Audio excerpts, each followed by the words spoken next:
berapa detik dan pada pukul berapa. Hanya saja harus hati-hati bacanya karena itu semua ditulis dalam format UTC.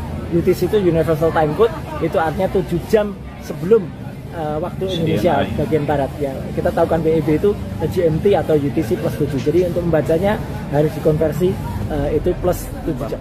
7 jam. Adakah modus atau duga-dugaan akan digelapkan atau dihilangkan? Ya, kita tunggu saja. Tapi yang jelas teknologi sudah mulai dibuka oleh pihak kepolisian. Ya. Kau lihat tuh berkasnya. HP siapa yang disita, yang dijadikan barang bukti dalam persidangan tahun 2016. Jangan asal kau ngomong. Kau ngomong gak karuan kau. Yang disikat sama kau itu hanya urusan pribadi orang saja. Kalau kamu mau jadi pengacara yang baik. Jangan jadi pengacara asal ngomong saja.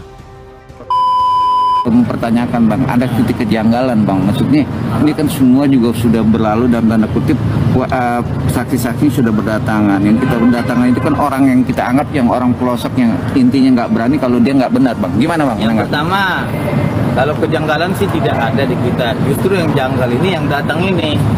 Janggalnya itu kenapa baru 8 tahun yang lalu baru sekarang dia ngomong.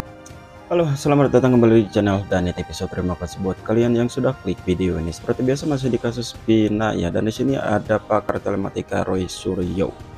Dan Roy Suryo ini akan bongkar kasus Vina dan tunggu hasil analisanya ya. Seperti apa? Oke, kita langsung cek videonya.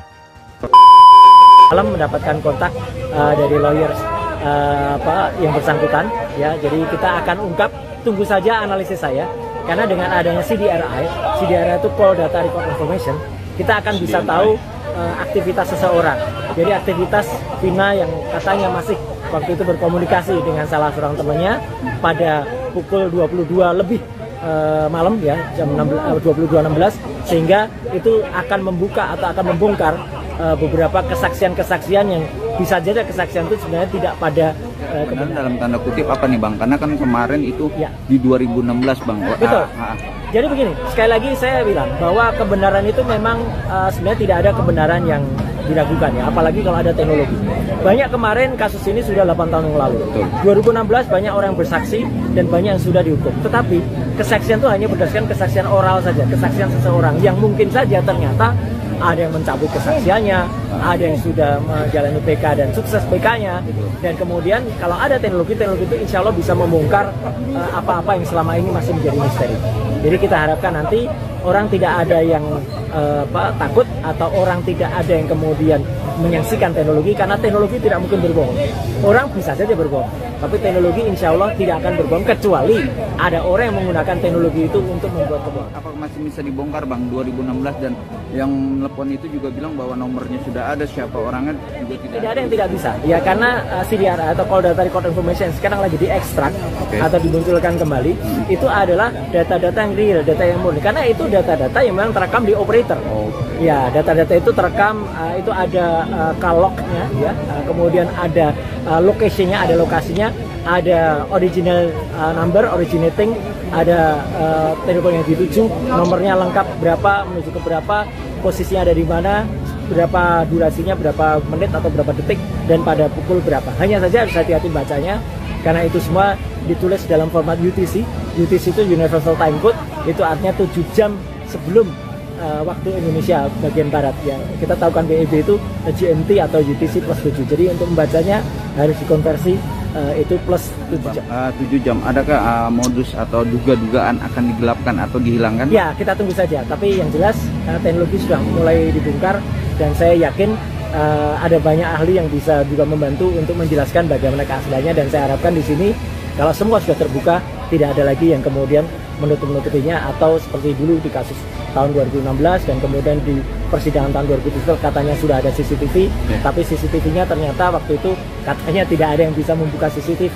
Come on ya, mulai dari tahun 2000-an awal ya, 2004, 2006 saya sudah sering menjadi ahli di dalam kasus itu membongkar CCTV gitu. Waktu itu ada tewasnya Alda Risma di salah satu hotel di Jakarta, kemudian ada kasus-kasus yang lain, itu semua bisa dibongkar kok. Kasusnya Vina yang belum terbongkar ini apa sih bang sebagai? Ya, harapan saya sekali lagi semua orang meletakkan kebenaran di atas semuanya, dan teknologi itu adalah satu hal yang bisa membantu kita untuk membongkar kebenaran. Oke, terima kasih. Ya, terima kasih. Ya. Dan di sini juga ada tanggapan dari Pitra ya, si Pitra si paling ingkrah ya tentang statement yang dikatakan sama Roy Suryo. Seperti apa videonya, kita langsung cek.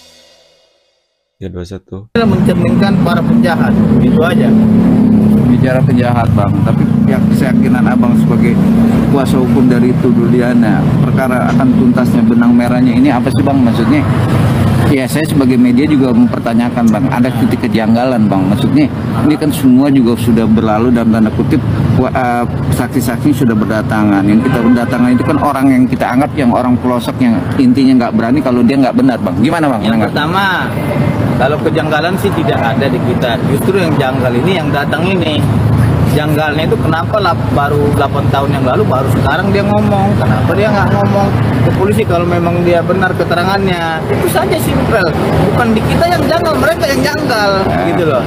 Nah satu kata lagi, ada saksi katanya dia melihat standing ini kan bahasa gaul standing ini, kok orang tua bisa ngerti standing apa dia menyebut dugaan saya gitu, berarti kan seolah-olah seperti ada yang nyetir bahasa dia ini. Biar ada menggunakan asas praduga tidak bersalah gitu loh. Kalau memang dia melihat langsung, nggak usah kata dugaan aja, langsung aja itu adalah pidana dan etik, itu aja langsung dibilang dia, jangan bilang dugaan, berarti kan kalau kata dugaan dia masih ragu-ragu, masih abu-abu gitu, udah poin aja. Nah kalau sama-sama disetir ya mending diam aja ya. Iya, kalau memang keterangan dia salah ya kita pidanakan gitu loh. Gak usah pakai kata dugaan lah, berlindung di dalam praduga gitu. Tapi kan ini kan perkara ini dugaan ini kan viral karena ada film bang, akhirnya dia berani speak up. Filmnya itu juga nggak benar itu, makanya saya bilang ini yang buat film ini ngarang-ngarang aja itu, ya kan? Emang dia pernah koordinasi dengan penyidik bagaimana kronologi yang sebenarnya. Ini kan versi mereka aja, makanya mereka kaburkan nama almarhum Eki ini dengan nama lain gitu. Jadi balik lagi ke WA, abang yakin bahwa WA itu tidak bisa membuktikan bahwa itu Rudiana ada sampai. Saya tanya, apa bukti digital forensiknya mana? Handphone pinanya itu berapa? Terus yang di WA itu apa? Kepada siapa? Dari siapa? Iya. Terus percakapan itu tentang apa? Jadi harus jelas. Kalau cuma bilang WA, yang goib aja bisa WA gitu. Contohnya nih, itu handphone Mas, tapi dia yang WA, teman Mas ini. Masa saya tuduh harus dia yang WA? Atau Mas kececer handphonenya yang WA orang lain? Pertanyaannya Mas, handphonenya itu tidak dikunci, sehingga bisa dibuka. Artinya semua orang juga bisa mengakses. Tapi kan ada bang yang saya lihat, kayak kan itu langsung ditelepon oleh ditelantas oleh kepolisian dari Cirebon bahwa. Berarti kan nggak ada kunci handphone BBM itu. Berarti kan kalau dia bisa menelepon, berarti kan itu nggak di lock. Kalau di lock kan nggak bisa, hanya PIN aja yang tahu. Contohnya kalau memang itu benar PIN, berarti kan semua orang bisa buka itu. Tapi ini kan kepolisian langsung bang, yang memastikan. Logikanya begini, katanya itu kan kata mereka ini kan adalah handphone Pina. Ya, betul. Yang paling janggal itu kalau itu handphone Pina, kenapa pada waktu kematian itu di TKP itu handphone itu berada di sakunya Eki? Kenapa nggak di Pina? Tapi itu handphone Pina. Dan satu lagi handphone itu nggak rusak. Kita masuk akal nggak di situ? Itu ditemukan di sakunya si Eki, bukan di Pina. Padahal itu handphone Pina. Tapi kan keterangannya kan yang telepon itu kan kepolisian langsung menjabarkan bahwa itu kecelakaan. Pertanyaannya begini. Kalau itu handphone Pina, kenapa tidak ada di saku Pina atau di kantong Pina? Kenapa handphone itu dimasukin ke sakunya Eki almarhum, terus handphonenya itu tidak rusak? Apa kapasitas Eki untuk menyimpan handphone orang lain? Kan dia pacaran. Handphone saya. Pacaran. Bukan masalah pacarannya Mas. Contohnya Mas punya handphone. Iya. Masa yang Saya Muhtar Effendi, PH daripada Mega dan Widi yang menjadi saksi kunci dalam peristiwa tahun 2016. Menanggapi beberapa pernyataan yang disampaikan oleh si Pitra ya di beberapa media yang menurut kami terlalu masuk ke dalam ranah pribadi klien kami. Pitra, sebelum kau cuap-cuap, sebelum kau berpendapat, sebelum kau ngomong apapun tentang peristiwa 2016, kau pelajari dulu kasusnya. kau pelajari dulu berkas-berkas persidangan tahun 2016. Ya. Kau pelajari dulu hasil ekstraksi percakapan HP Vina yang dilakukan oleh pihak kepolisian. Ya. Kau lihat tuh berkasnya. HP siapa yang disita, yang dijadikan barang bukti dalam persidangan tahun 2016. Jangan asal kau ngomong. Kau ngomong gak karuan kau. Yang disikat sama kau itu hanya urusan pribadi orang saja. Kalau kamu mau jadi pengacara yang baik. Jangan jadi pengacara asal ngomong saja. Belajar yang benar. Ya. Karena pengacara itu harus menggunakan akal, pikiran dan otaknya, bukan hanya mulutnya saja. Ya, itu pesan dari saya.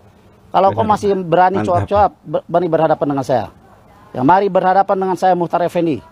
Ya, kita debat langsung di darat. Berapa puluh jam pun kau ajak debat aku ladenin. Ya, ini karena sudah keterlaluan kamu itu. Kamu ngaku pengacara tapi mulutmu itu nggak bisa dijaga itu loh. Bukan menambah terang dan jelas peristiwa tahun 2016 kalau gayamu itu seperti itu, malah justru menjadi keruh, menjadi blunder gara-gara mulutmu itu. Ya, saya tunggu.